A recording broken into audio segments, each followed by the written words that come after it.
Top of the morning to you. We're here in the shop getting some hammer billets ready for forging. Here I'm just marking the centers so we can get a nice centered punch for the eye. There we go. Time to load them in the hot box there. I've got some that are already punched, so this is sort of day 2 of the hammer forging. Decided to just video the process a little bit here. All right, getting things heated up. Time for a little sip of coffee before we get going. All right, now that the billets are good and hot, we're gonna punch the eyes on the 12-ton coal iron press. This is a punch I made myself out of some tool steel. The punch itself has a little bit of a conical shape to give an hourglass shape to the eye. Here's a little punch lube in a little paint can that's perfect for cooling down the punch and also preventing it from sticking too bad inside the eye of the hammer. All right, now we're just drawing out the cheeks here. Spreading the cheeks out like this increases contact with the handle for a more secure fit and to prevent slippage, and it just makes them look nice on the side. Now I'm using the small fuller to extend each end out. This gives a little more distance between the hammer face and your hand or the handle when working on hot steel.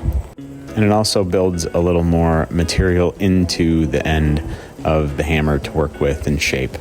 There are many different styles of hammers, and I'm just sort of doing what I think will look good and be functional as well. This is a fairly small press, but with the narrow, fuller radius and a good hot billet, it moves the material pretty well.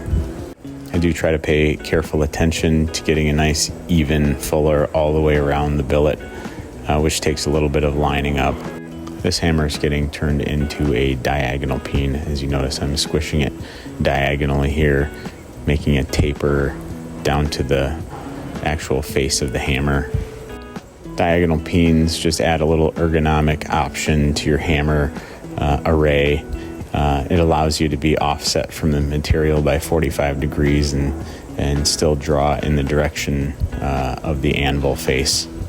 It is by no means necessary, and you can certainly arrange your material and your body and hammer position to accomplish the same thing. It's just another tool in the toolbox. And I'm just giving a few finishing touches to that fuller on the other side. All right, now that everything's sort of shaped out, I want to reform the eye of the hammer because it gets a little distorted when making each end of the hammer. So it gets narrow, a little oblong. I'm just making it nice and oval again with this hammer eye drift. Start up at the hardy hole of the anvil, move over to the swage block to let the cheeks sort of rest into one of the spaces in that swage block. It took a little while to figure out sort of a process for this, but seemed to get it down once you get a few of them going here. I'll drift one side, come back, pop the drift out, cool the drift, put it in the other side, drift that side, get 2 nice even drifts for each side of the hammer.